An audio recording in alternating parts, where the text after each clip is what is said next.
नेपाल में इस वक्त पूरे नेपाल में इंटरनेट सर्विसेज सस्पेंड हो चुकी हैं, वहां पर इंटरनेट काम नहीं कर रहा। और इसके ऊपर यह कहा जा रहा है कि इंडिया ने नेपाल के इंटरनेट सर्विसेज को कट कर दिया है। लेकिन हुआ यह है कि नेपाल ने एक फैसला किया कि उन्होंने जो 100 रुपए का करेंसी नोट है उस पर जो एक डिस्प्यूटेड इंडियन टेरिटरी है उसको छाप दिया। और उन्होंने कहा कि डॉक्टर जयशंकर कहते हैं कि हमारी पोजीशन बड़ी क्लियर है, नेपाल यूनिलैटरली मेजर्स नहीं ले सकता। ये डॉक्टर जयशंकर ने तो अच्छा खासा डांटा है। जी हाँ, डॉक्टर जयशंकर ने भी बात की है इसके बारे में और उन्होंने यही कहा है कि ये गलत है, इस तरह नहीं होना चाहिए, वो डिस्प्यूटेड एरियाज है और उसको जो है वो करेंसी नोट के ऊपर नेपाल का हिस्सा नहीं दिखाया जा सकता। लेकिन फिर हम देखते हैं कि एस जयशंकर जिन्होंने सबसे पहले जो है वो जो बाइडेन को रिप्लाई दिया, उन्होंने ही रिप्लाई दिया नेपाल को और कहा भाई हमारी पॉलिसी तो बिल्कुल क्लियर है, हमारा स्टैंड तो बिल्कुल क्लियर है, ये मैप बिल्कुल गलत है और हमें कोई फर्क भी नहीं पड़ता, कुत्ते भौंकते बोली जाए, कुत्ते भौंके हजार, हमें कोई फर्क नहीं पड़ता। नेपाल ने ये ऐलान किया था कि वो 100 रुपीस का करेंसी नोट, 100 का जो करेंसी नोट नया जारी कर रहे हैं, उसमें वो जो अपना मैप दिखा रहे हैं, नेपाल का जो नक्शा दिखा रहे हैं, उसमें कुछ ऐसी टेरिटरीज हैं जो कि इंडिया के हिस्से हैं, उसको उन्होंने उसमें शो कर दिया है। बड़ा इंपॉर्टेंट स्टेप है। देखिए नेपाल वो मुल्क है, मैंने नेपाल विजिट किया है। नेपाल आप जाएं तो आपको लगता है शायद जैसे भारत ही है, ठीक है जी। और अब नेपाल की कैबिनेट मीटिंग ने एक नया पॉलिटिकल मैप जो है वो 100 रुपए के नोट के ऊपर दिया है। और नेपाल जो है वो बहुत गलत कर रहा है, एक कंट्रोवर्सी क्रिएट करने की कोशिश कर रहा है और डिस्ट्रैक्ट करने की कोशिश कर रहा है, लेकिन हमारा स्टैंड क्लियर है, ये हमारी जगह है और हम इस पर कायम है। सो इंडिया और नेपाल के बड़े अच्छे ताल्लुकात हैं, इसमें कोई शक नहीं। लेकिन ये 2020 के मिड के अंदर ये जो लिपुलेख और कालापानी और लिम्पियादुरा का जो एरिया है, यहाँ पे मसले चल रहे थे, डिस्कशंस हो रही हैं और दोनों मुल्कों के दरमियान ताल्लुकात जो हैं वो बड़े ख़राब हुए इस हवाले से। नमस्कार दोस्तों, जय हिंद। जैसा कि आप लोगों ने इंट्रो में देखा, नेपाल ने 100 रुपए का नोट जारी किया जिस पर भारत के कुछ हिस्सों को अंकित कर दिया और नेपाल के इस हिमाकत का जवाब क्लियर और कट भारत के एस जयशंकर ने दे डाला। एस जयशंकर ने नेपाल के 100 रुपए के नोट को सस्पेंड कर दिया।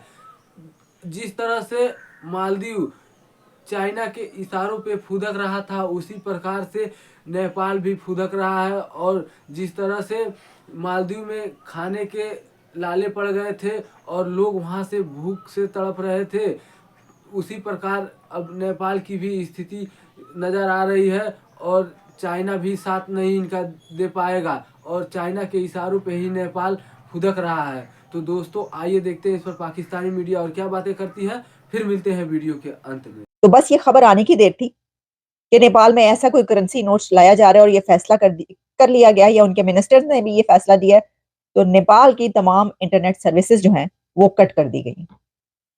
अच्छा, अब ये हो गए दो इशू कि वो जो करेंसी नोट है उसके ऊपर वो अपना मैप ऐसा क्यों दिखा रहे हैं और इसके ऊपर इंडिया का क्या कहना है, ये बड़ी अहम चीज है। और इसी के साथ ये भी कि डॉक्टर जयशंकर ने भी इसके ऊपर कुछ कहा है। उन्होंने क्या कहा है? उन्होंने कहा हमारी तरफ से क्लियर है मामला, वो क्या है मैं आपको बताती हूँ, लेकिन इंटरनेट सर्विसेज जो डिसरप्ट हो रही है वहां पे, जो कट की गई हैं, वो क्यों है? इंडिया कैसे नेपाल की इंटरनेट सर्विसेज को कट कर सकता है? तो जनाब अली कर सकता है। इसकी वजह यह है कि नेपाल इंटरनेट इंडिया के थ्रू लेता है। नेपाल में जो इंटरनेट कंपनीज हैं वो इंडियन इंटरनेट कंपनीज से लेकर खुद उन तक पहुंचाती हैं अपने मुल्क में इंटरनेट। तो इंडिया के इंटरनेट फर्म्स, इंडिया के इंटरनेट प्रोवाइड करने वाली कंपनीज नेपाल की कंपनीज को इंटरनेट प्रोवाइड करती हैं और फिर वो अपने कंट्री में इंटरनेट पहुंचाते हैं। तो भाई बात यह है कि जब आप इतने जोगे भी नहीं हैं कि आपके अपने मुल्क के अंदर इंटरनेट कंपनीज मौजूद हो, अगर आप इंटरनेट के लिए भी इंडिया के भरोसे पर हैं, इंडिया के मरहूने मिन्नत हैं आप कि आप इंडिया से इंटरनेट ले रहे हैं, तो फिर आप ऐसा काम ही क्यों कर रहे हैं कि आपका इंटरनेट काट दिया जाए? तो नेपाल इस पर काफी ज्यादा बौखलाया हुआ है क्योंकि उस पर चाइना का बड़ा ज्यादा असर है। जैसे कि हमने अगर हम हिस्ट्री में जाएं तो हमने देखा कि मालदीव्स बड़े अपने परों से उड़ रहा था, बड़े उड़ान भरी हुई थी उसने और इंडिया के खिलाफ बड़ी ज्यादा एंटी इंडिया स्टेटमेंट्स दे रहा था और उस पर भी चाइना का हाथ था। कि चाइना ने उनको भी फंडिंग कर रखी थी, और उसके जो मोहम्मद मुइज़्ज़ू साहब हैं वो चाइना के पाँव धो-धो के पीते हैं, तो उन्होंने भी काफ़ी एंटी इंडिया जो स्टेटमेंट्स थी वो जारी की थी और इंडिया के खिलाफ काफ़ी ज़्यादा बातें की थी, लेकिन उसका भी मुँह तोड़ जवाब दिया इंडिया ने। अब अगर हम नेपाल की बात करते हैं तो नेपाल भी प्रो चाइना है, डेट ट्रैप पॉलिसी में फंसा हुआ है चाइना की, और वो भी जो है एंटी इंडिया स्टेटमेंट जो है वो अब दे रहा है। उन पर भी चाइना का रंग जो है वो प्रॉपर्ली नजर आ रहा है कि हाँ भाई ये इन्फ्लुएंस है चाइना का नेपाल के अंदर, जो सर चढ़कर बोल रहा है। तो इंडिया भी उनको प्रॉपर तरीके से जो है वो रिप्लाई दे रहा है। साथ ही साथ अगर हम नेपाल की बात करते हैं तो नेपाल की इंटरनेट सर्विसेज को सस्पेंड कर दिया गया है, रोक दिया गया है, इंटरनेट उनको नहीं दिया जा रहा है। अब इसके पीछे की वजह यह है कि नेपाल वो कंट्री जो इकोनॉमिकली इतना ज्यादा डाउन है, कर्जों पर चलता है, कर्जे ले लेकर अपनी कंट्री को आगे बढ़ाता है, और रिसेंटली ये भी खबर आ रही थी कि नेपाल जो है वो डिफॉल्ट होने वाला है, उनको बचा ले कोई आकर, डूबते को तिनके का सहारा, वो हिसाब हुआ था। नेपाल के अंदर जितना इस वक्त इंफ्रास्ट्रक्चर बन रहा है या जितनी वहां पर कुछ चीजें जो हमें बनती हुई नजर आ रही है, कंस्ट्रक्शन का वर्क होता हुआ नजर आ रहा है, वो सारा कर्ज के पैसों से नजर आ रहा है, वो सारा हेल्प नहीं हो रही, कर्ज दिया जा रहा है। लेकिन नेपाल एक प्रॉपर जिसे वो कहते हैं ना एक ऐसी स्टेट है जो कि इंडिया के ऊपर बड़ी डिपेंडेंट है, ठीक है जी। और अब देखना ये है कि क्या हो सकता है इससे, ठीक है जी। इस नेपाल ने सुना है किसी ऐसे जो इलाके हैं लिपुलेख पास जो है वहाँ पे उन्होंने इंडिया के साथ अक्सर मसले मसाइल रहते हैं उनके, तो वो प्रोटेस्ट भी करते हैं, उन्होंने पुलिस भी डिप्लॉय कर दी थी और इस तरह की चीज़ें जो हुई वो हुई हैं, और इंडियन एम्बेसडर जो है उनको भी समन कर लेते हैं। सो इट मीन्स कि नेपाल जो है बड़ी टफ पोजीशन लेता है जो बायलैटरल मसले होते हैं। ये जो अब नेपाल ये बिल्कुल ये जो बॉर्डर है पर्टिकुलरली जो काला पानी का ये जो बॉर्डर है ये इंडिया और नेपाल की जो बॉर्डर है उसके साथ ही थोड़ा सा आगे पहला चाइनीज बॉर्डर शुरू हो जाता है। ये वहाँ पे I wish I can show you this, ये टेरिटरी मैं आपको दिखा सकता जिससे आपको पता चलता कि ये क्या है।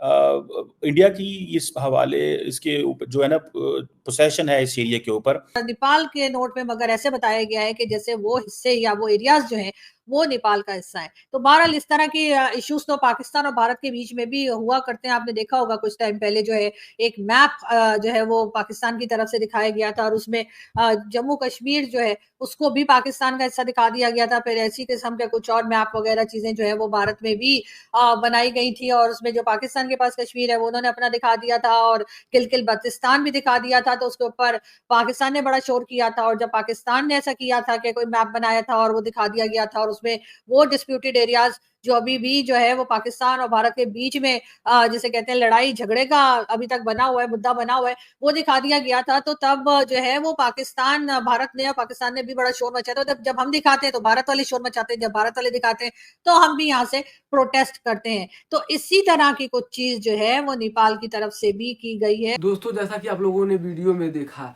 नेपाल में इंटरनेट की सुविधाएं बंद कर दी गई हैं और जिस प्रकार से मालदीव चाइना के इशारे पे गलत हरकतें कर रहा था और वहाँ की जनता पानी के लिए भी तड़प रही थी, उसी प्रकार से नेपाल भी अब मालदीव के राहों कदमों पे चलना चालू कर दिया है और मालदीव इस समय भारत के आगे घुटने टेक चुका है और अब कह रहा है कम टू मालदीव। लोगों को मालदीव में बुलाना चाहता है। वहाँ की स्थिति इतनी खराब हो गई थी कि लोग वहाँ पे परेशान हो गए थे और भारत ने उनकी हेल्प की। अब भारत के आगे सारी दुनिया घुटने टेक रही है। तो दोस्तों वीडियो अच्छी लगी हो तो शेयर एंड सब्सक्राइब जरूर करें। फिर मिलते हैं नेक्स्ट वीडियो में।